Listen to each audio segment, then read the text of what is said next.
पाकिस्तान कितना फोकस दुनिया का पाकिस्तान पर इस वक्त हो गया है और पाकिस्तान कितना फ़ायदा उठा सकता है इस अपॉर्चुनिटी से। तो पाकिस्तान अगले माह जुलाई में अक़वाम मुत्तहिदा की सलामती काउंसिल की सदारत संभालने जा रहा है, तो इस पर हम बात करेंगे। हमें ज्वाइन किया है साबिक़ एम्बेसडर हसन हबीब साहब ने। बहुत शुक्रिया हसन साहब, आपने हमें वक्त दिया। ये तो एक इट्स अ सॉर्ट ऑफ ये एक्नॉलेजमेंट भी है ना सर पाकिस्तान के लिए कि पाकिस्तान दहशतगर्दी के खिलाफ कोशिशें कर रहा है दुनिया के अमन के लिए, न सिर्फ इस खित्ते के बल्कि दुनिया के अमन के लिए, और इसी वजह से पाकिस्तान को उन्होंने रिकमेंडेशन भी और सदारत मिलने भी जा रही है। जी बिल्कुल, बहुत शुक्रिया। ये एक बहुत बड़ा हमारे लिए एजाज़ है, ख़ास तौर पे जब हमारा पड़ोसी जो है वो मुसलसल कोशिश करता रहता है और कोई मौका नहीं छोड़ता जिसमें पाकिस्तान को वो मलाइन ना करे कि किसी तरह टेररिज्म में या क्योस में।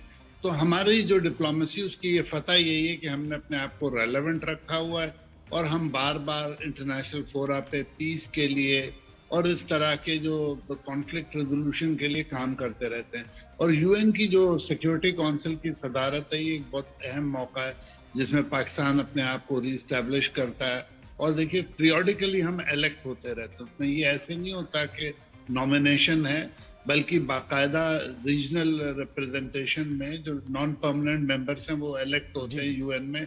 तो उस हिसाब से ये हमारे लिए बहुत अच्छा मौका है कि न सिर्फ हम अपने क्रेडेंशियल्स को इस्टेब्लिश करें, बल्कि जो ऑनगोइंग प्रोसेस है दुनिया में वर्ल्ड पीस के हिसाब से, उन सब पे हम अपना एक पॉजिटिव इम्पैक्ट दें।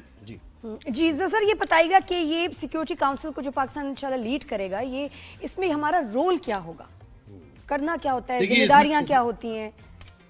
देखिए, इसमें आपकी बेसिक जिम्मेदारी ये है कि जो भी इश्यूज हैं जहां अटेंशन इमीडिएट है, देखिए सिक्योरिटी काउंसिल का बेसिक काम ये है कि जो इमीडिएट इश्यूज हैं उनको वो अटेंशन देती है, चाहे वो उस पर स्टेटमेंट दे of concern from secretary general या president of the security council, या इजलास बुलाए ताकि जो भी इशू है, जैसे भी ईरान इजराइल पे कई दफ़ा इजलास बुलाया गया और दूसरे कॉन्फ्लिक्ट से इंडिया पाकिस्तान पे भी बुला, तो वो फॉर्चुनेटली सीज फायर हो गया।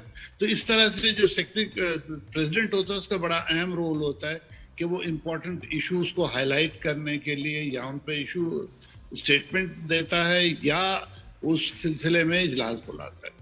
अच्छा देखिए, किसी भी सूरत एक बायस्ड ओपिनियन तो नहीं हो सकता ऑब्वियसली। जब आप सदारत संभाल रहे हैं तो बिल्कुल आप अनबायस्ड रह के आप मामलात को देख रहे हैं, लेकिन देखिए अनबायस्ड रह के भी देखा जाए तो ये कश्मीर का मसला तो सिक्योरिटी काउंसिल की करारदादें हैं, इसमें ये तो हल होना चाहिए। फिर इसके साथ साथ ये जो गजा पर बमबारी की जा रही है, ये भी अनबायस्ड होके देखे तो ये जुल्म किया जा रहा है, इसको रुकना चाहिए। तो इन दो इश्यूज को लेकर तो जी बताएं, फरमाइए। देखिए, जहाँ तक गजा का ताल्लुक है, अमेरिका बैठा हुआ है, वो हमेशा वीटो करेगा और कई दफ़ा वो कर भी चुका है, लेकिन स्टिल इसको हम बार बार लेके आते हैं। आपने देखा होगा कि हम हर फोरा पे पाकिस्तान ने पूरी फोर्स के साथ गजा के लिए अपना मौका बयान किया और पूरी कोशिश की है कि फ़लस्तीनियों को उनका जायज़ हक मिले। और अब जो प्रेसिडेंट ट्रंप के बयान आ रहे हैं, उनसे बड़ा एक अच्छी तवक्को की जा सकती है कि अमेरिका अब इसमें है कि वो फ़लस्तीन का मसला हल करे, क्योंकि अगर फ़लस्तीन का मसला हल नहीं होता तो मिडल ईस्ट इसी तरह से अनसेटल्ड रहेगा, टेररिस्ट पैदा होंगे, नॉन स्टेट एक्टर्स आएंगे। तो ये सब देखते हुए इस वक्त बहुत ज़रूरी है कि गजा का मसला हमें हल करना है। जहाँ तक कश्मीर का ताल्लुक है, वहाँ भी पहलगाम में वो कि हमें लगता है कि वो इंडियन ने किया है या होने दिया है, दोनों सूरतों में इंटरनेशनलाइज हो गया है, जिससे मोदी के खिलाफ बहुत ज़्यादा क्रिटिसिज्म हो रहा है इंडिया में और दुनिया में। देखिए, इस दफ़ा पहलगाम पे किसी मुल्क ने इंडिया का साथ नहीं दिया और ये बड़ी अजीब सी बात है। इससे पहले कोई टेररिस्ट वाक़या होता था, लोग जो थे स्टेटमेंट्स इशू करते थे और बड़ा हमदर्दी का इजहार करते थे, लेकिन ऑल ऑफ अ सडन इस दफ़ा ये हुआ कि लोगों ने इंडियन नैरेटिव को एक्सेप्ट नहीं किया। मेरे ख्याल में इससे बड़ी जीत हमारी हो नहीं सकती जो हमने पहलगाम के बाद की है। बेशक सर, ये मैं कहती हूँ कि इस टाइम इतनी बड़ी ऑर्गेनाइजेशन में इतनी बड़ी पोजीशन, बड़े ऑनर की बात है, तो दुनिया में पाकिस्तान के लिए क्या परसेप्शन आपको लगता है इससे चेंज होगी? क्या एक इमेज में चेंज आएगा? Pakistan has become a brand now माशाल्लाह, जिससे लोग एसोसिएट होना चाहते हैं, brand of respect and power. बिल्कुल اس دفعہ جو انڈیا پاکستان کانفلکٹ میں کسی کنٹری نے انڈیا کا کھل کے ساتھ نہیں دیا، جبکہ دوسری طرف ہمارے یہاں سب لوگ جو دوست ملک تھے انہوں نے بہت کھل کے، اور باقی ملکوں نے بہت کیا کہیں کوشسلی ہمارا ساتھ دیا ہے. تو یہ میرے خیال میں ہماری سب سے بڑی فتح ہے کہ جس میں لوگوں نے ہمارا ساتھ دیا. ہمارے دوست بہت کھل کے آئے، ترکی تھا، آذربائیجان تھا، Iran in fact came very strongly. اور آپ دیکھیں کہ ابھی فیلڈ مارشل عاصم منیر صاحب کو جس طرح پریزیڈنٹ ٹرمپ نے لنچ دیا، اس کو ہم بہت طرح سے ریڈ کر سکتے ہیں، لیکن this is really an honour for the country as well. اور اس سے پہلے کبھی نہیں ہوا تھا میری زندگی میں تو. لیکن وہی بات آگی کہ دنیا کا پرسیپشن ہمارے بارے میں کیا چینج ہو رہا ہے، وہ پاکستان کو اب اسپیشلی اس ڈیولپمنٹ کے بعد، اس ٹائٹل کے بعد، اس کی پوزیشن کے بعد کیسے دیکھیں گے؟ دیکھیے پاکستان کا پرسیپشن چینج ہو رہا ہے اور پازیٹیولی چینج ہو رہا ہے. سب سے اچھی بات یہ ہے کہ جو انڈین پروپیگنڈا تھا وہ اتنا افیکٹو نہیں ہے، کیونکہ خود انڈیا سے بہت بری بری خبریں آ رہی ہیں، منی پور سے اور کشمیر سے اور ہر طرف سے. سر لیکن مجھے یہ بتائیں کہ پرسیپشن کیوں چینج ہو رہا ہے؟ ہم یہ دیکھ رہے ہیں گزشتہ سالوں میں وار آن ٹیرر میں بھی ہم گئے، ہم نے بھرپور یو ایس کا ساتھ بھی دیا، اس کے باوجود کوئی ایک اسٹیٹمنٹ نہیں آتی تھی یو ایس پریزیڈنٹ کی طرف سے. لیکن ہم یہ آبزرو کر رہے ہیں کہ پاک انڈیا یہ جو ایک جنگ ہوئی ہے مختصر، اس میں پاکستان کو جو کامیابی ملی ہے، تو اس سے لگ رہا ہے کہ کچھ ماحول اور حالات اس طرح کے تبدیل ہو گئے کہ ڈونلڈ ٹرمپ بھی بیانات دے رہے ہیں. آپ کو کیا لگتا ہے، آپ نے کیا آبزرو کیا؟ دیکھیے یہ جو ڈپلومیسی میں چیزیں چینج ہوتی ہیں بہت سلو.